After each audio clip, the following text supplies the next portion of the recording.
আমন্ত্রণ জানাচ্ছি 1 মিনিটের খেলার খবরে, সাথে আছি আমি তাসলিমা তিথি। 1966 বিশ্বকাপের পর আবার বড় মঞ্চে কোনো ট্রফি জয়ের সুযোগ ইংল্যান্ডের সামনে। তাদের সামনে বাধা তারুণ্যের পসরা সাজিয়ে ইউরোয় দাপট দেখানো কৌশলে স্পেন। দুই কোচের মুক্তিযুদ্ধও চলবে সমানে সমানে। ইউরো শিরোপা উঠবে কাদের হাতে? আজ রাতেই জানা যাবে এর উত্তর। টানা দ্বিতীয় কোপা আমেরিকা জয়ের দ্বারপ্রান্তে দাঁড়িয়ে লিওনেল মেসির আর্জেন্টিনা, অন্যদিকে টানা 28 ম্যাচ অপরাজিত থাকা কলম্বিয়া। হাড্ডাহাড্ডি লড়াইয়ের ইঙ্গিত কোপা আমেরিকার ফাইনালে শিরোপা উঠবে কার হাতে? ইতালির জেসমিন পাউলিনিকে হারিয়ে উইম্বলডনের নতুন চ্যাম্পিয়ন হয়েছেন চেক প্রজাতন্ত্রের টেনিস তারকা বারবোরা ক্রেসিকোভা।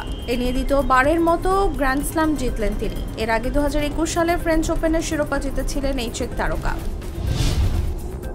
কানাডাকে ট্রাইব্রেকারে হারিয়ে কোপা আমেরিকার তৃতীয় স্থান অর্জন করেছে উরুগুয়ে। মূল সময়ের খেলা 2-2 গোলে শেষ হওয়ার পর ট্রাইব্রেকারে 4-3 ব্যবধানে জয় পেয়েছে মার্সেলো রিয়ালসার শিষ্যরা। এখানেই শেষ করছি 1 মিনিটের খেলার খবর।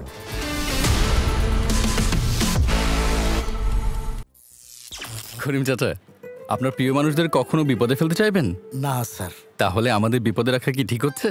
এজন্যই বিজলি কেবলস সবচেয়ে ভালো ও নিরাপদ। ফ্লেম রিটার্ডেন্ট পিভিসি দিয়ে তৈরি বিজলি কেবলস, নিরাপদ আজীবন।